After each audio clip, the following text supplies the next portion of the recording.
I want to talk about the Angels because, dang it, I I don't understand them. I'm an Orioles fan, but for some reason, every year I always fall for, oh, this could be the Angels' year because if there's one thing you can appreciate them for, is they don't fail you when it comes to spending money. Because when Mike Trout was called up in 2011, they knew that they had a superstar to build around, and they were going to do what it took to win with them. And now he's spent, I think, 10 full years in the major leagues. He's won 3 MVPs, and yet he's only played in 3 playoff games ever. That was that 2014 season, where, if you look at it, my Orioles won 96 games that year. That was the second best record in the league. The only team that had a better record than they did in the whole entire major leagues was the Los Angeles Angels, who had 98 wins, and you were kind of thinking, oh, it's going to be Orioles Angels in the ALCS that year, but the only 3 games in the playoffs Mike Trout ever played in, they got swept by the Royals, and he went 1 for 12. And since then, they've come kind of close a little bit in some seasons. Like, they haven't been horribly bad. They've just kind of been very average and underachieving for the most part in Mike Trout's tenure here in LA. And I think the first big moves that they decided to make was 2013 when they went out and they got Pujols and Hamilton. And Pujols, people say it was a bad signing. He had a couple of decent years there, so I don't think it was all bad. Sure, toward the end of it, but for the first couple of years it wasn't terrible. And of course the Josh Hamilton thing, well, that just kind of didn't work out after the 2012 season he just kind of like dropped off the face of the earth. He did relapse from his drug addiction. That was kind of a sad thing to see. He had come so far from that, but that didn't last long. But they continued to spend money, and again in 2014 they eventually made the playoffs, and it was really as a complete team. They had hitting, as they usually do, and pitching, which for them has always been super inconsistent,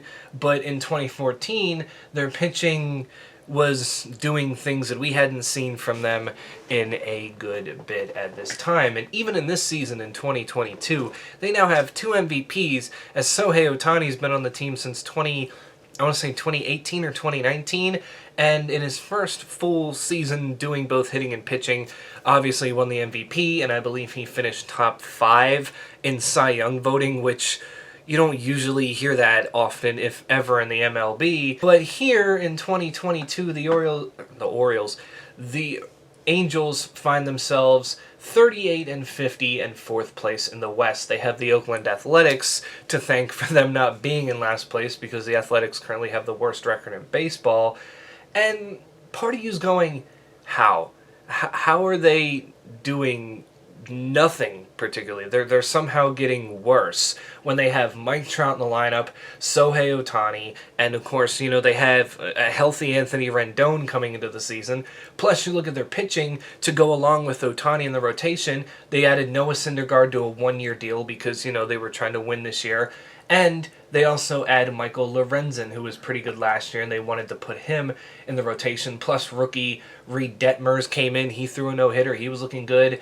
And even Patrick Sandoval also was pitching very well. I think that was one thing I saw from them when the Orioles played them in that 4-game series, because we didn't see Ohtani and we didn't see Syndergaard, but we did see Sandoval, we did see Detmers, and they pitched very well, and yet they couldn't get any run support. It was really, really disappointing to see. And the pitching itself, aside from Ohtani and I guess Patrick Sandoval, who's actually having a pretty good year, the rest have done nothing. Noah Syndergaard's year has been up and down. He is currently 5-7 with an ERA of 4, which isn't terrible, but it's not what we've seen from him like his time in New York. Like in 74 1/3 innings, he only has 58 strikeouts, and if I'm not mistaken, he's known to strike out a good bit of batters. Now, he only has 20 walks, so he's still not walking people, but he's just not pitching like himself. You see here, 2015, 150 innings, 166 strikeouts. 2016, 183 and 2/3 innings, 218 strikeouts. Missed most of 2017 with an injury, came back in 2018, 154 1/3 innings, 155 strikeouts. Next year, 202 strikeouts and almost 200 innings. And then he was injured last year with the Mets, so that was mainly the reason they went on a one-year deal was he had missed all of the shortened 2020 season, pitched in 2 games in 2021 and got hurt, and maybe him getting hurt and whatnot and having to, do some different things pitching is the reason he's not striking out a lot of guys, but he's not as valuable as he once was. Reed Detmers is starting to struggle. Michael Lorenzen was 6-6 with a 4.94 ERA, and he's currently on the injured list. So yeah, other than Ohtani, who's doing his thing, 8-4, 2.44 ERA, 81 innings pitched, 111 strikeouts, and Patrick Sandoval, who is 3-4, but has an ERA under 3, and like Ohtani, has more strikeouts than innings pitched at 76 and a third. The rotation's been very lacking as of late. But it didn't start out that way this season. I mean, through the first 44 games, the Angels were actually 27-17, and they were in second place, but only 1 game back in their division. But then a 7-2 loss to Texas started a 2-week span where they did not win a game, and a lot of them were close. And I remember the game against the Phillies in which they lost 9-7 after being ahead. I think it was 6-2. Bryce Harper hit the game-tying grand slam, and the Phillies would go on to win it in that game thanks to Bryson Stott hitting the walk-off homer. And then the next day they'd lose 1-0 to Boston, up that losing streak to 12, and fire Joe Maddon. This was one of the reasons I think that I thought the Angels were going to be really good, because if I'm not mistaken, Joe Maddon was hired last year, if I do believe. Let me see. Oh, he was hired in 2020 during the COVID season, and they went 26-34 there, 77-85 the year before. But I always thought that, if you get your core 3, which is Trout, Rendon, and Ohtani, keep them healthy and together, can really do a lot. Because even though Ohtani was healthy throughout the 2021 season, won the MVP, Trout and Rendon missed a lot of games, and I thought, and the lineup will figure itself out past those, players, and Madden will find a way to make it work. I mean, he took a Rays team to the World Series after, years of just being bad, and he did the same with the Cubs, eventually helping them end their over 100-year drought in winning the World Series. So he's got 2 pennants under his belt. He's got a World Series victory under his belt, 2 World Series appearances. And here I thought he can get the Angels over that hump and win another World Series. And he ended up getting fired, and the Lord knows what will happen. I do believe Joe Maddon will get a job elsewhere next season, but for now, it's just kind of... I don't even know. They're not even being outscored by that many runs. 352 to 373 may seem like a lot, but when you look at their schedule, they've played a lot of close games. I mean, they played 22 one-run games, which are 6-16 in, and, that's something that falls on the bullpen, as they have blown quite a bit of games recently. However, in blowouts, they are 11-13, but that still means that they've been blown out 13 times, and they've blown out their opponents 11 times. They're outscoring opponents at home, but still have a losing record there. And their only winning month of the season was in April, when they went 14-8. Other than that, they were 13-15 in May, 10-18 in June, and currently in July they are 1-9 to start July. It is not looking super well. Bright spots on the team hitting wise. I mean, obviously Mike Trout, 270, 24 homers, 51 RBIs. However, he had that long stretch where he wasn't doing much of anything. It was like the worst, almost 2 weeks of baseball I think I've seen Mike Trout ever play. Even though he's an all-star again, same with Ohtani, he's an all-star, but his hitting has been good, but 255, 19 homers, 64 RBIs, not necessarily super living up to the hype that we've gotten before. He struck out 87 times, walked 41. Trout struck out 97 times, walked 39, which for him is uncharacteristic. Even though he still strikes out, he walks a lot more than you would think. And there's a couple other people on here, I guess, that have picked up the pace a little bit. Jared Walsh looks like he can be pretty decent. I mean, he's seeing 243, but he's got 13 homers, 41 RBIs, strikes out a ton. Yet again, this team strikes out a ton. I mean, Trout, Marsh, Ohtani, Velasquez, Walsh, they've all struck out 75 or more times. So the other one I think too is not Brandon Marsh. Taylor Ward is one that they're not talking about. He's 28 years old, which is the same as Walsh, And in 64 games, he's hitting 292 with 12 homers and 34 RBIs. He's actually hitting cleanup in the lineup. I think it's there's somebody that hits leadoff for him most of the time, and then it'll be Trout second, or Ohtani second, Trout third, and then Taylor Ward hits cleanup, even though I thought they had Ohtani hitting leadoff, but I guess they moved him out of that position when they realized, Ohtani's going to be hitting a lot of home runs, so instead of him just being solo home runs all the time, we need to get somebody on base ahead of him. And I know in that series against the Orioles, it was Jonathan VR, who I kind of was surprised was on the team, because I'm like, wasn't he with the Cubs to start the season? And he was, and they must have put him on waivers or something, and the Angels picked him up, because here he is, and since getting to LA, in 8 games, 34 plate appearances, he's hitting 156, that's 5 for 32, with 12 strikeouts, 1 walk, no homers, no RBIs, and only 1 stolen base. They've tried that, it doesn't look like it's going to work. And I completely forgot they had Juan Lagares, and he's only hitting 183 in 20 games. And that was probably another one of their big acquisitions they had a while ago. Not big, but Lagares was supposed to be one of the guys in the outfield to help this team win. And then of course Kurt Suzuki, which, being honest with you, I didn't know he was still playing. Last I saw him was with the Twins, and that was a couple of years ago.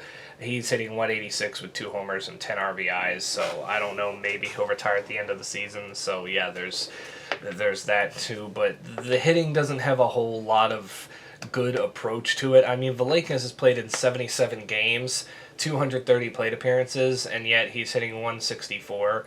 It's just as an Oriole fan, I see that, how many games he's played, how many plate appearances, and I think, oh, please, just don't think of Chris Davis's 2-year run when he hit 170 total. That's in the past now. We're not dealing with that anymore. So, granted, there are a lot of hitters I think that are hitting like that. I think Joey Gallo is one of them right now, going in a big slump for the Yankees.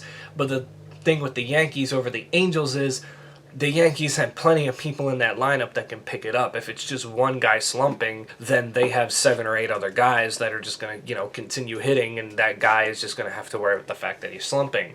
With the Angels, though, there's no really room for error, because even if Mike Trout and Shohei Ohtani are doing something, the Angels aren't winning. There was a game this year where I think Ohtani had 8 RBIs, and then Trout had a home run, and they lost that game somehow.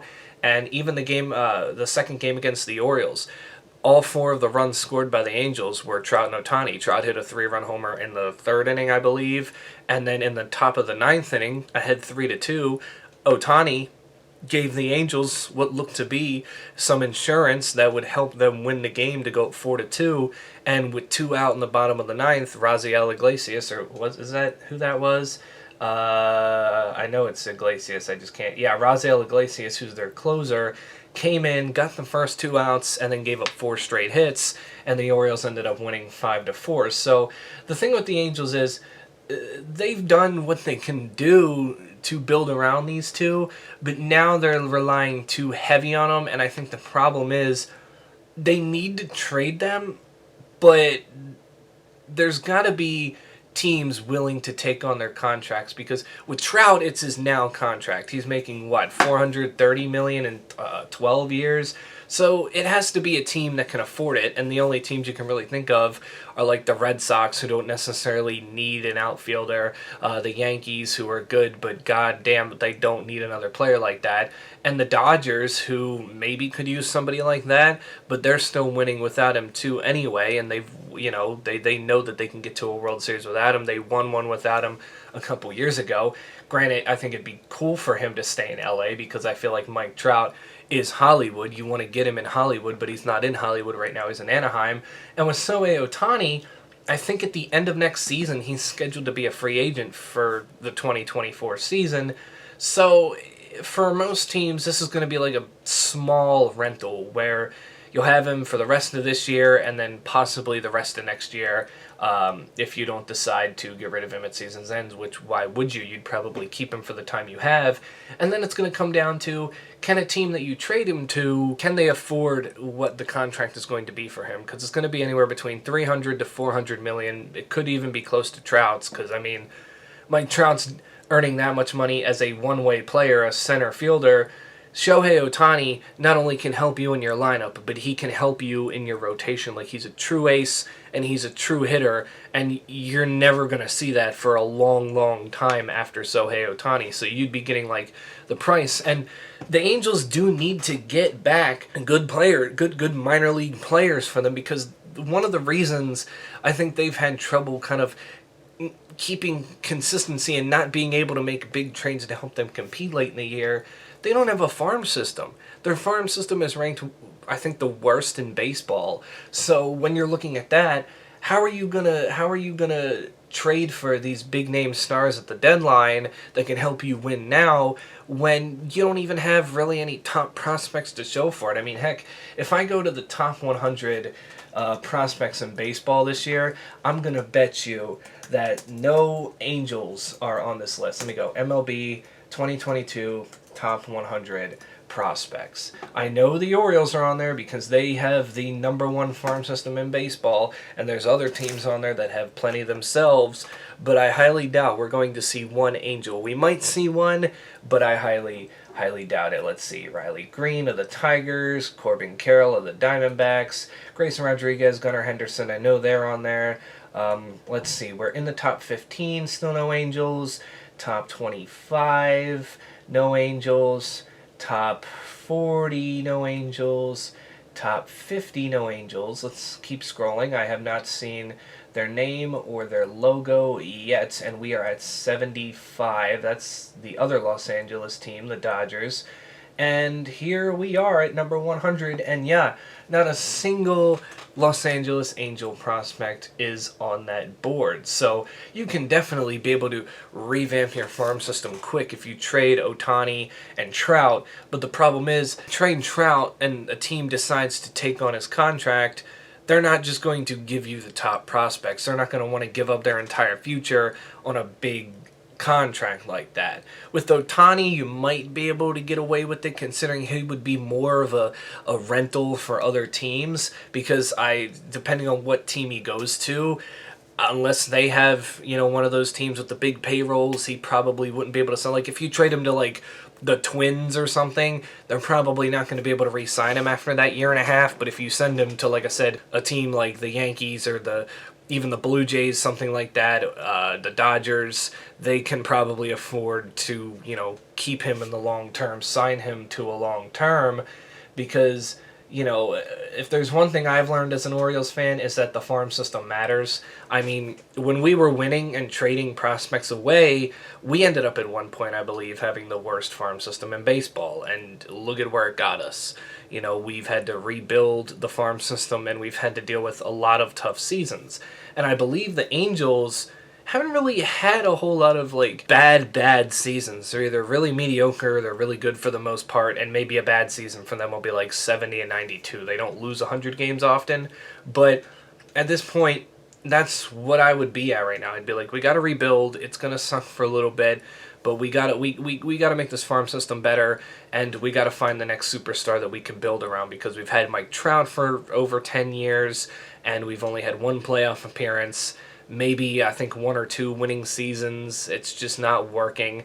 And with Shohei Ohtani, he says his main concern is he wants to win, and if the Angels aren't winning, then why would he stay to sign a massive contract extension? Plus, if the Angels were to keep Trout and Ohtani, they'd have 3 big players on this contract, and that would probably be over $1 billion $1 billion you're spending on just 3 players a hand. And that's going to handicap you even more, because Rendon's value has gone so down since he's got there, because he can't stay healthy, and even when he is healthy, he's not performing up to the standard that he was before when he was in Washington. You're just in a big pickle and all this kind of stuff. And I think where to start for the Angels, I mean, you got some hitters here, like I said, Walsh, Marsh, maybe even Ward, you can say. You can kind of, start to find ways to have them kind of there and then find the next superstar to build around. But it's got to be the pitching, I think, where you start, because Sandoval is here. He's 25 years old. He would be the one that I say, all right, this guy, he can definitely be an ace with the way he's pitching. If he keeps doing this, then we could have our ace of the future. And they don't have or haven't had a really, really good homegrown pitcher in a while. And he's been with the team since 2019. He really started catching on last year. 17 games, 14 as a starter, was 3-6, but had a 3.62 ERA, 87 innings, 94 strikeouts.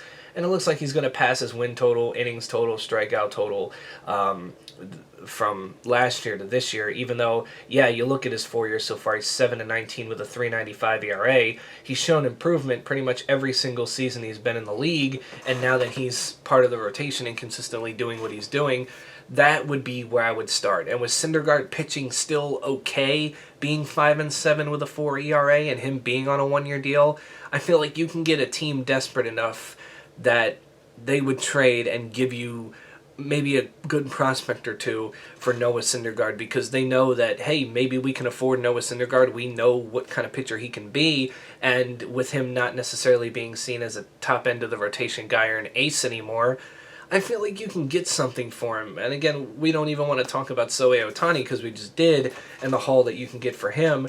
But I feel like trading Syndergaard, Ohtani in that rotation, keeping Sandoval, and kind of having him run it this year, and maybe even Reed Detmers, who's shown signs of being really good as well. He had a no-hitter this year.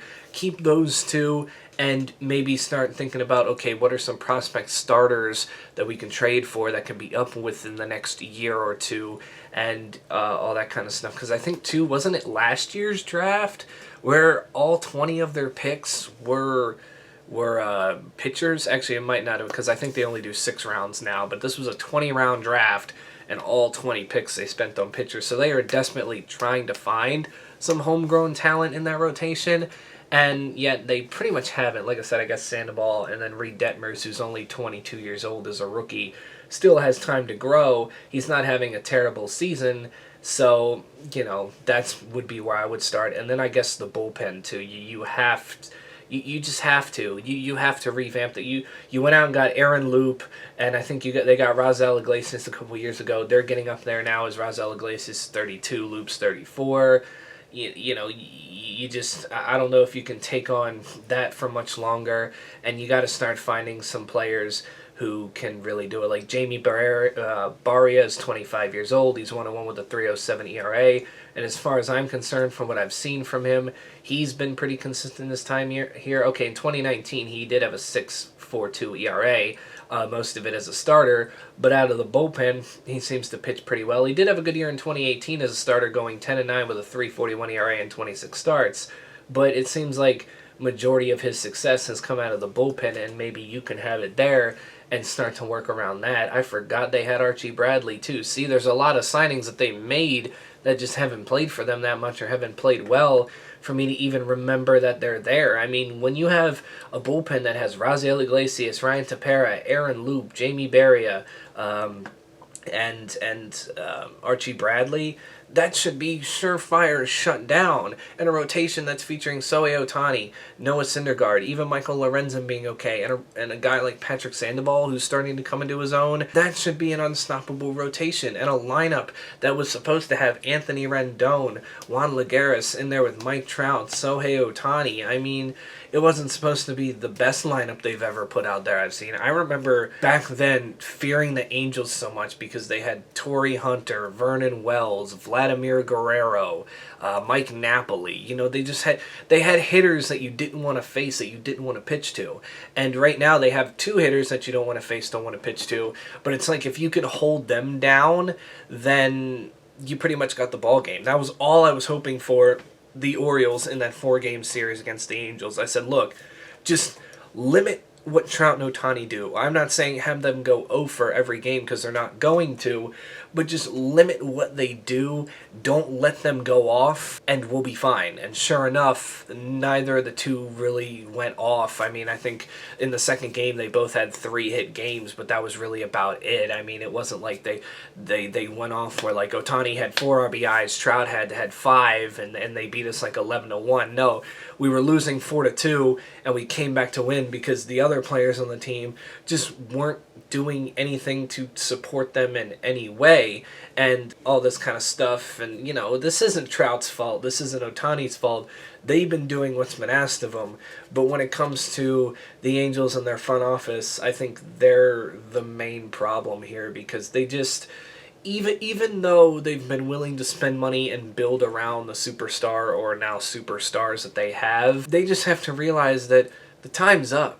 Like I said, it's been over 10 years. They've only had one playoff season with Trout. They're not going to win with him. And with Ohtani, it's going to get to a point where even if he does finish out his contract, he's just going to be pissed off because he's not winning like he wants to. It has nothing to do with money to him, even though he's going to get paid when he does go somewhere else. I do believe he will go somewhere else in the next year or two. I don't think he's going to want to re-sign with the Angels. The Angels it's going to get to a point where he's going to be fed up with the Angels and want to leave and get out of there, whether it is requesting a trade or signing somewhere else in free agency, because once he's a free agent, he can choose wherever he wants to go, and he'll get a big payday. And I just think if you try to keep Mike Trout throughout the rest of his 8 years, and you try to keep Anthony Rendon throughout the rest of his 4 years, and you try to keep Ohtani while he's at his peak without getting anything back for him and let him walk in free agency, spending that money, like I said, that's about over $1 billion for 3 players.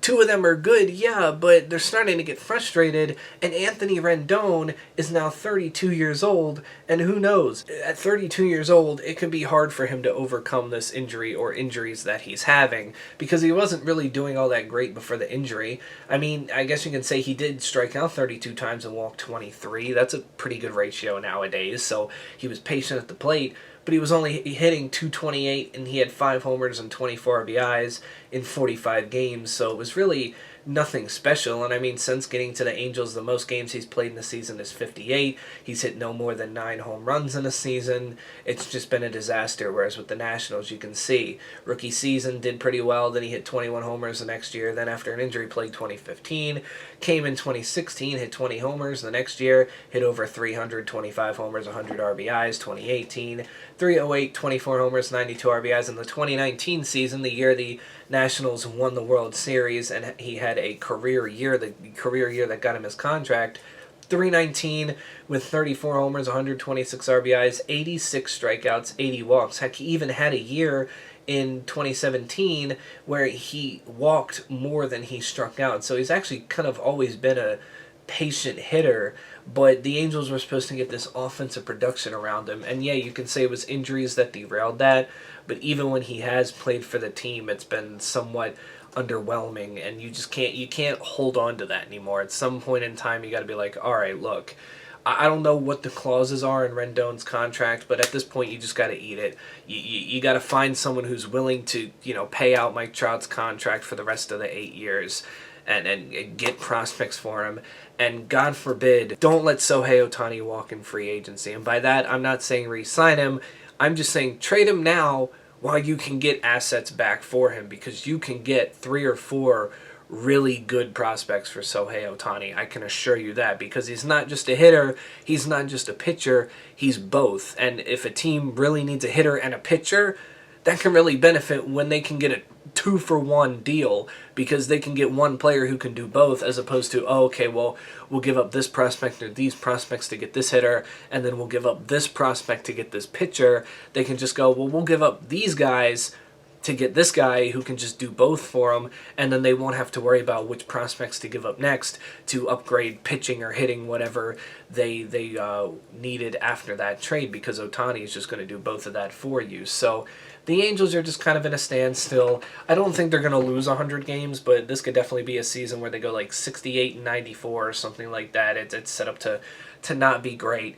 And I don't think Phil Nevin will be back as manager ever since taking over for Joe Madden. He's 11 and 21, and they've just been terrible. That 14-game losing streak really derailed what they had going. They were 27 and 17. They were looking great, and all of a sudden it just collapsed. And since then they are, I believe the record would be 11 and 33, which that's obviously the worst record in baseball during that stretch. And keep in mind, like I said, there's teams that are worse than them, including the team in their division, the Oakland Athletics, who have a 30 and 59 record, and it's currently the worst in baseball. So Angels fans, coming from an Orioles fan, I can tell you, you're going to have some years upcoming that are going to be telling as to where this team will go in the future. Because in 2018, when the Orioles probably should have started a rebuild, we decided to keep competing. We got guys like Kobe Rasmus, Alex Cobb, Andrew Kashner. We were ready to go. And that year, we won 47 games, had to tear everything down quickly, and the past years after that haven't been great. And now that we've revamped our farm system, we're playing 500 baseball as of the time this video's out, and looking a lot better. And if your organization can play this right, but from what I heard, your general manager isn't necessarily one of the best with this kind of stuff. So, again, we'll see. But as far as the future for the Angels, you're going to have a couple hundred lost seasons coming up probably after this year, because if you do decide to go one more year with Ohtani and Trout, and you sign more free agents, then and you realize it doesn't work out well, then your team is going to pull the plug, and you're going to be really, really bad. Probably even worse than the Oakland Athletics and even other teams that are really bad this year. There's quite a bit of them. But yeah, that's my take on the Los Angeles Angels. I'm one of those people that every year falls for it, like, oh, they got a really good lineup when healthy, the rotation looks improved, and yet year in and year out, it's just the same thing over and over again. Even if you're not an Angels fan, it's disappointment. The fact that we've only seen Mike Trout in the playoffs once, we haven't seen Ohtani in the playoffs at all, and we haven't seen Trout and Ohtani in the playoffs together, it's just abysmal. Like, those two in the playoffs playing on the same team, it would just be record-breaking. People are going to tune in every night and watch it. But if they both do make the playoffs, it's probably not going to be with the Angels, and it's going to be on two different teams.